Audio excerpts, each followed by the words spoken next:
No hay ninguna duda de que Alberto Vergara es uno de los más importantes referentes en el Perú cuando hablamos de ciencia política o de política en general.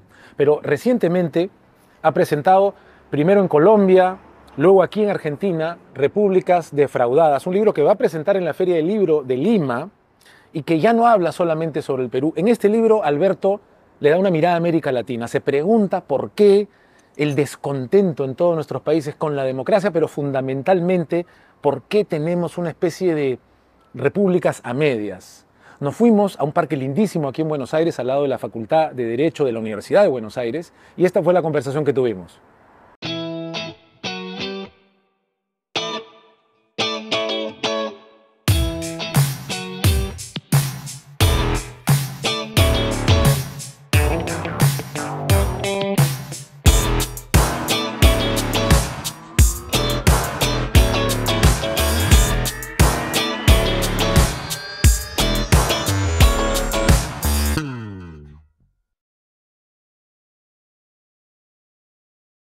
Hay en tu libro un esfuerzo efectivamente por ofrecer un panorama, y aparte un panorama enriquecido por, no solo por tu trabajo académico, sino el de muchos académicos, pero presentado de una manera que es, o sea, de divulgación para el público. No tienes que ser un académico para leer el libro, y creo que eso es algo que se agradece. Es decir, tú dices, por ejemplo, algo me molesta, luego escribo.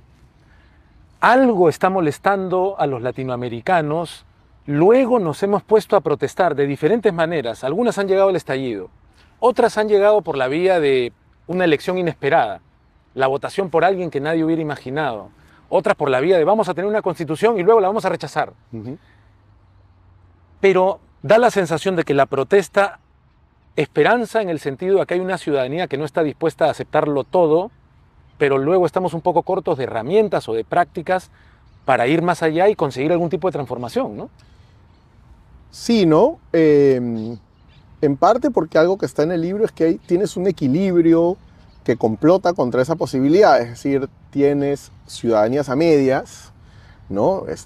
Yo recojo ahí a alguna gente que ha estudiado estas cosas y realmente en promedio en América Latina, digamos, el porcentaje de la población que es un ciudadano con todos sus derechos, que puede hacerlos valer, que no supere el 20%, ¿no es cierto? Luego lo que tienes es un bloque de 60% de gente que es medio ciudadano, puede hacer valer algunos derechos, otros no, y luego tienes un 20% que simplemente no tiene derechos. Su relación con el Estado probablemente solo pasa por el Código Penal, ¿no?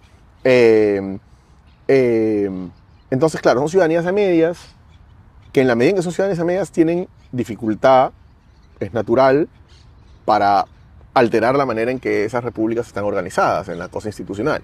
Y por lo tanto tienes también repúblicas a medias, y en la medida que son repúblicas a medias, tienen dificultad en efectivamente fortalecer a esa ciudadanía, le cuesta, ¿no? Entonces estás en un equilibrio que es poco, digamos, subóptimo, para llamarlo de manera tímida, tal vez. Entonces, claro, hay eso, ¿no? Y luego, efectivamente, es mucho más fácil, más simple, más posible, la indignación que estalla y que logra vetar algo o destituir algo, o, ¿no? Pero luego, que no es un fenómeno puramente latinoamericano, podemos pensar en las primaveras árabes, ¿no? Sí. Pero luego ya una vez que hay que pasar a hacer política y hay que tener organización, implantación, llegada, influencia, construir un marco político para la acción, bueno, ya eso es mucho más complicado, más difícil, ¿no? Es lo que Rosanvallón llama episodios de pueblo-evento, ¿no? Él dice, el pueblo-evento son estos estallidos en los cuales, ahí está, el pueblo-evento. Creo que tú te refieres a eso como algo así como ciudadanía de ocasión, ¿no? Ciudadanía de ocasión, efectivamente, ¿no? Como una ciudadanía de ocasión o puntos de quiebre que quiebran poco, también digo, ¿no? En el Perú, por ejemplo, me parece bien evidente que hemos tenido, yo creo que si algo define a mi generación y si por alguna razón sentiría que hemos fracasado en tantas generaciones, todos estos puntos de quiebre que no hemos logrado que quiebren en realidad mucho, ¿no? Entonces, ¿por qué ahora? Si hay, como creo que tu libro es convincente en mencionar, un reclamo por más república detrás de las molestias, aunque no haya sido explícito ni necesariamente interpretado así, ¿Por qué ahora el reclamo se hace tan grande, tan extendido? Han pasado los años suficientes para que algún tipo de proceso que prometía una serie de cosas no está efectivamente entregando lo que confiabas en que podía darte, ¿no? O que se truncó. Claramente, por ejemplo, qué sé yo, el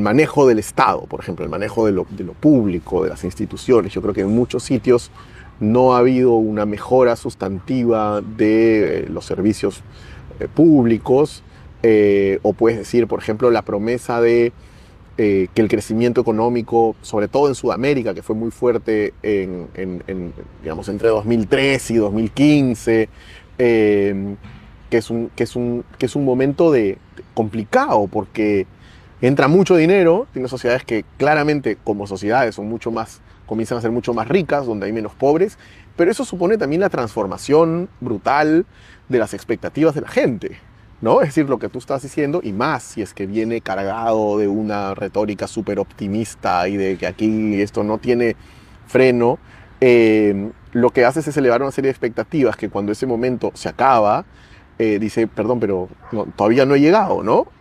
¿Cómo es esto de que ahora aquí las cuestiones prometidas se acabaron? Y creo que la pandemia en muchos países radicaliza eso.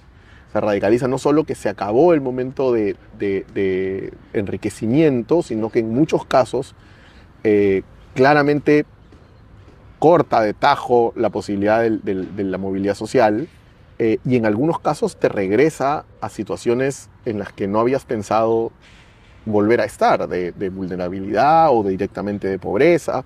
Entonces creo que es un momento en el cual muchas de las reformas que se hicieron en América Latina en los últimos 20, 25 años no han terminado por construir efectivamente la prosperidad y el bienestar que la gente esperaba. Es decir, piensas países que se democratizaron, países que se descentralizaron, países que hicieron reformas liberales. En otros países hubo la promesa más bien de salir de ese cauce liberal y construir algo más de izquierda, estatista, como quieras. Y la verdad es que ninguno de esos modelos ha logrado ser lo suficientemente efectivo para decirle a la gente de manera general, transversal, vives en un país mucho mejor del que hubo y en el cual se perciba que hay una senda de constancia hacia la mejora de la gente, ¿no? Entonces creo que ahí hay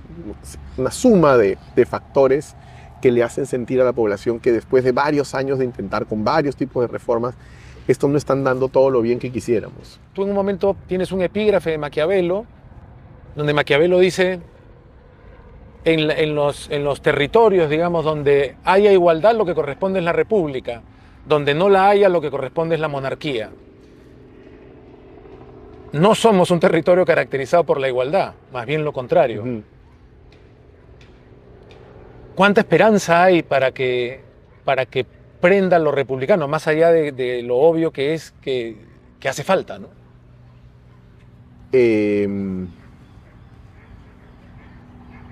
O sea, yo creo que la fuerza de lo republicano no está necesariamente en su capacidad de fuerza hegemónica y permanente. Eso evidentemente no lo ha sido. Yo creo que es más la capacidad de que hay una serie de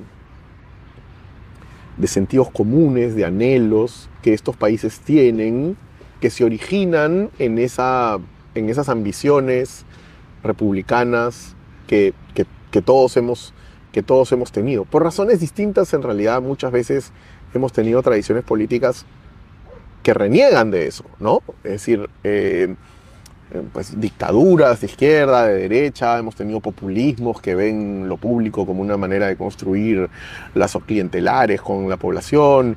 Entonces, su fuerza está en esta capacidad de regresar de tanto en tanto a a señalar que las cosas se están saliendo de cauce, que deberían ser de otra manera, y que la ciudadanía tiene ahí un repertorio del cual puede echar mano. Ahora, otra cosa que yo quisiera que no deje la sensación del libro, porque no es eso, este no es un libro, vamos a decir, ni nostálgico, ni uno en el que cree que lo que hay que hacer es como que desenterrar esta antiguaya venerable que llamamos república y que por lo tanto, pues hace 200 años ahí estaban las respuestas para hoy. Claramente eso, reniego de esa postura, no es lo que yo quisiera. Creo que es una tradición que existe en América Latina, pero que necesita ser reinventada, rehabilitada, para poder hablarle al mundo de hoy. Pero hay unos principios que sí están disponibles y, Sí, claro. que no hemos, digamos, desarrollado. O sea, la república, lo público. Y es cierto, hemos tenido varios fracasos hacia la izquierda, fracasos poco democráticos, algunos vigentes, pero, digamos, los estallidos. Tú dices Colombia, Chile, a su manera Perú. Estamos hablando de la lista de los que, oye, estamos en la ruta del progreso. Sí. Estamos bien. Y también es parte de la ruta que tomamos, ha sido una ruta privatizadora, que creo que le ha dado mucho impulso a lo privado en muchos sentidos. Tú mencionas cómo en un capitalismo también incompleto, un capitalismo muchas veces vacío de competencia real. Incompetente. Incompetente, que es muy interesante que lo dices en las dos acepciones, ¿no? Carente de competencia y no competente para resolver los problemas. Pero, ¿hasta qué punto sientes que también ese proceso nos ha vaciado aún más de lo público? Es decir, ante una situación de descontento como la que se ha acumulado, resulta que volteamos y no tenemos organizaciones que desde lo público puedan torcer el rumbo o reconducirlo, ¿no? Sí, eso es cierto, ¿no? Ha habido un vaciamiento de lo público y de incluso no solo lo público en su manifestación concreta, sino que en muchos sectores de la población, en la debilitamiento y en algunos casos diría desaparición de creer en la necesidad de eso, sino creer en la necesidad de que cada quien por la suya va a poder resolver una serie de problemas y que esto se convierte en sistemas del rebúscate como puedas, ¿no? Y eso es un desafío autónomo, me parece, o con ciertas dosis de autonomía. A mí creo que otra cosa que el libro busca es deseconomizar la discusión, ¿no? En el sentido de que tienes generalmente en América Latina una derecha muy preocupada por el crecimiento económico, cosa que en principio yo creo que nadie tendría por qué estar en contra. Efectivamente, es parte innegable del desarrollo, es un crecimiento económico constante. Y luego la izquierda, una izquierda muy obsesionada por poner nuevos impuestos y redistribuir, ¿no? Dos formas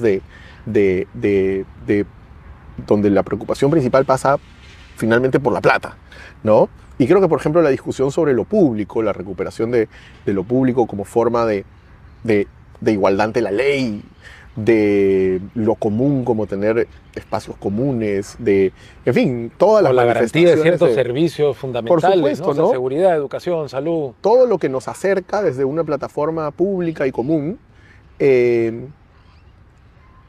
no siempre es un problema de plata. Es un problema de que uno sienta que hay una necesidad. Es decir, también hay una necesidad de ser, digamos, de cambiar las prioridades. Es decir, que tiene que haber de alguna manera una revolución de las ideas también, para que esas cosas pasen a ser prioridades en sí mismas y que no sean vistas como algo secundario. Me parece bien curioso cómo en un punto mencionas, tú llevas unos años en Panamá, y Panamá está entre las estrellas que continúan cuando uno ve algunos indicadores en particular, ¿no? El crecimiento económico sostenido, tú dices, bueno, muy bien, su ingreso per cápita está, creo que apenas mencionas, debajo del de Uruguay. Y sin embargo, viviendo en Panamá dices, algo falta, y lo que falta no es pequeño. ¿Cuánto de eso que falta es lo que nos distancia de aunque no tuviéramos un crecimiento económico inmenso en poco tiempo, de ser una república como tal, o sea, con todos sus elementos, ¿no? Es que el desafío, el paso a concebir al otro como igual político, yo creo que esa es también parte de la propuesta del libro, ¿no? A mí me parece mucho más desafiante contra los sentimientos más atávicos de la gente considerar al otro como un igual político que considerar al otro como un igual económico. Un igual económico, no estoy diciendo que todo el mundo desee la igualdad redistributiva perfecta, pero la idea de que el otro necesita una parte de la torta, sea en forma de caridad, sea en forma de bono, de subsidio, de lo que fuera, hasta tener lo que necesita para satisfacer sus necesidades. Es decir, eso no es tan, digamos, viene de una tradición católica, por ejemplo, ¿no? Tú puedes en la Edad Media encontrar ya pensamiento católico en términos de que los pobres tienen que tener unas condiciones materiales mejores, ¿no?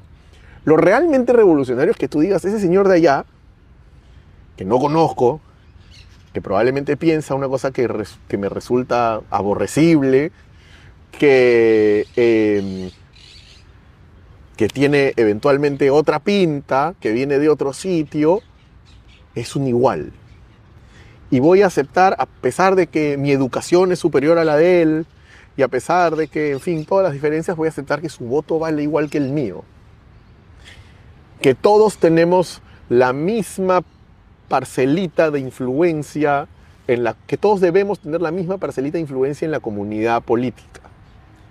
Eso es, en realidad, profundamente revolucionario y mucho más difícil de conseguir, a mi modo de ver, que, digamos, de manera efectiva, ¿no? Por eso es que uno siente muchas veces en América Latina que las democracias, estas democracias de baja intensidad, de baja calidad que tenemos, no es tanto porque no hemos logrado desarrollarlas mucho más, sino porque en comunidades de gente que no se siente igual, es la única democracia que puedes llegar a tener, una de baja intensidad. En cuanto se radicaliza, la gente dice, no, hasta acá, para esto no era, no, para ser iguales no era que habíamos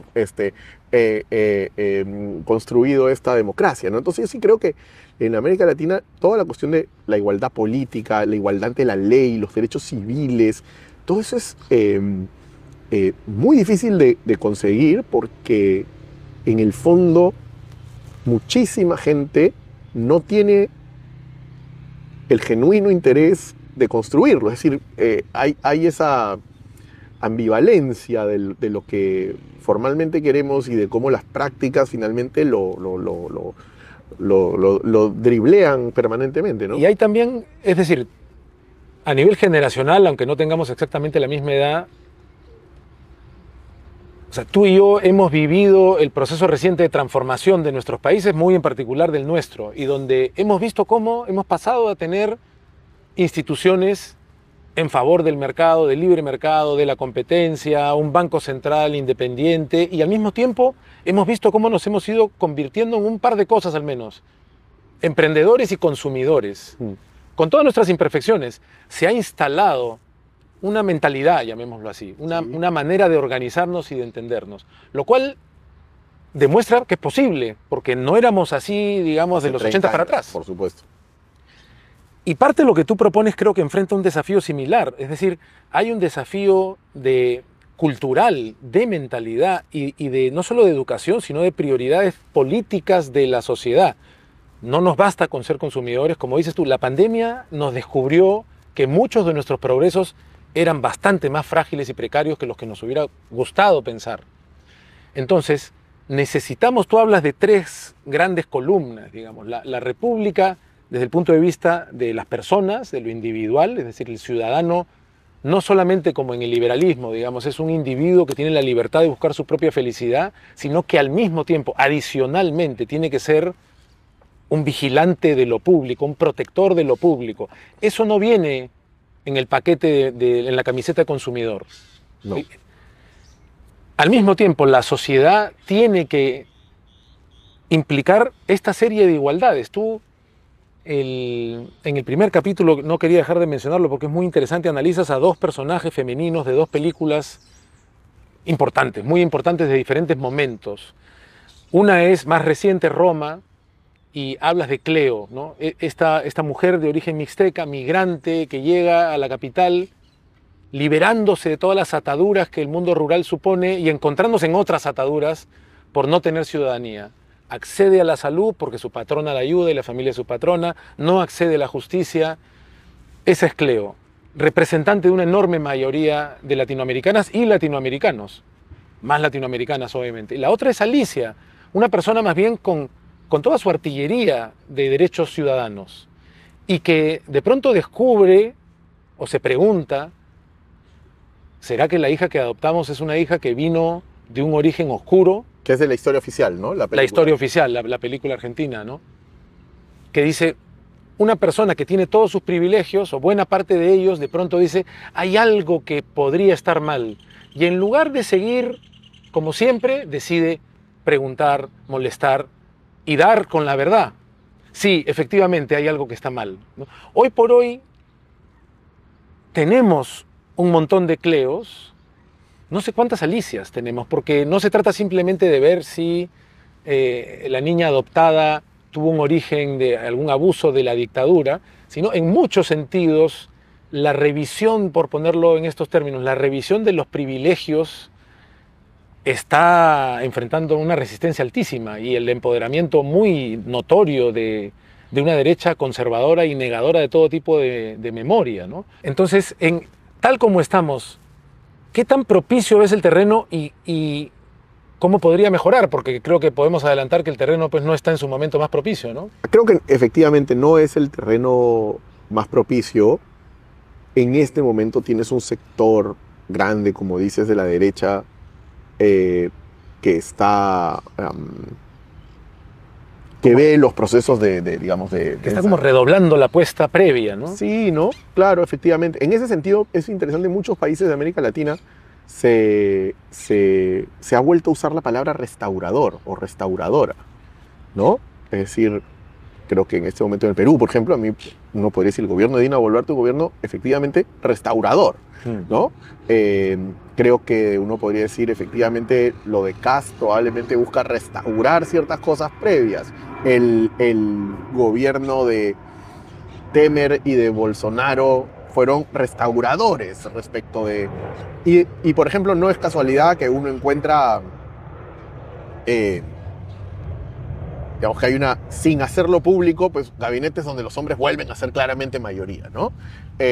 Como o en el Perú lo ves, un montón de estos eventos conservadores en los cuales 5 personas hablan y los 5 son hombres. Evidentemente es un mensaje, ¿no? Desde la caída del muro de Berlín, desde lo que Fukuyama llamó el fin de la historia, desde este triunfo de la democracia liberal y el libre mercado, hemos tenido una cantidad de avances en nuestras sociedades que también han demostrado ser incompletos, imperfectos, que de alguna manera han mellado un aspecto más político. Y Repúblicas defraudadas es un libro que busca recuperar, rebalancear la figura de una mirada no agotada en lo economicista y que nos haga entender que lo que concebimos como el desarrollo, es decir, una sociedad mejor, necesita del fortalecimiento de instituciones republicanas y de esa interacción sistemática entre ciudadanía, entre sociedad y entre un modo de gobernar también que no sea un modo de exacto, robar y explotar, sino de responder a lo público y a los ciudadanos. Yo creo que eso es bien importante, de sociedades que también sean más republicanas en la medida de la construcción de sociedades que busquen, que sepan que tú tienes que construir relaciones de igualdad entre la gente mucho más fuertes. Creo que una debilidad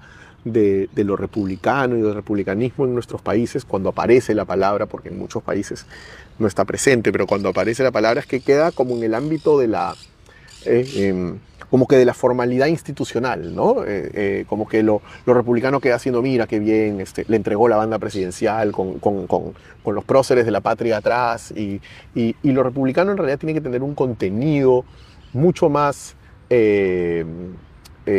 sustantivo y presente y que hable de otras cosas. Es decir, si realmente si solamente te vas a limitar a la cascarita institucional de las formas, del respeto a ciertas normas de convivencia puramente político-institucionales, es normal que eso no le genere, no le suba la bilirrubina a nadie, ¿no? Necesitas dotarla de algo que sea mucho más radical, sustantivo, porque yo estoy convencido que la igualdad ante la ley, por ejemplo, en América Latina, si realmente, o sea, eso es realmente revolucionario, o sea, implantarla sería realmente revolucionario.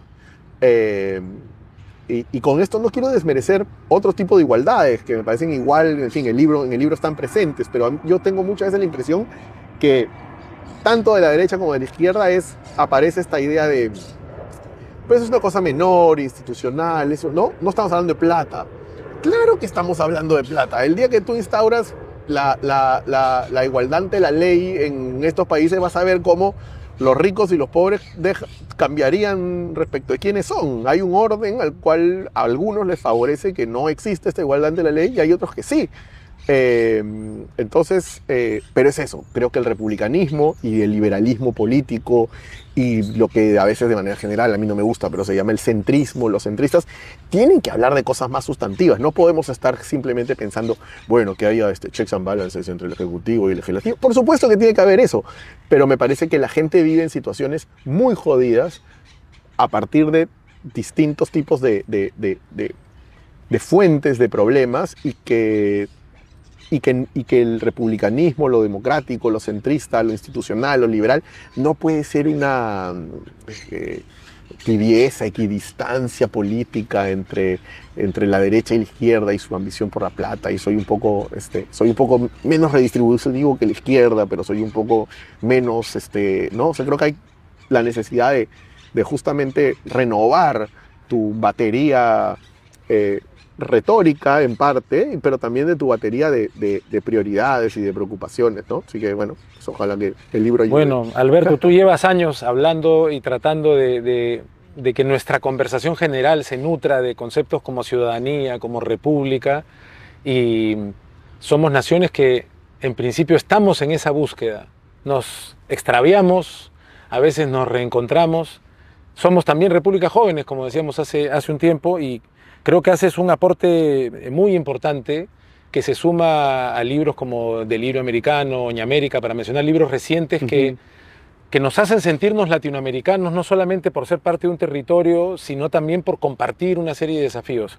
Vamos a acompañarte más tarde también en la presentación de tu libro, ahora en la Feria del Libro, y esperemos que muchos más latinoamericanos se sumen a la discusión. No tienen que estar del todo de acuerdo, pero que el republicanismo también entre a ser parte de una discusión, porque creo que lo necesitamos con bastante urgencia. Exacto. Bueno, muchas gracias. Gracias por tu tiempo también. Muchísimas gracias. Seguimos conversando. Dale.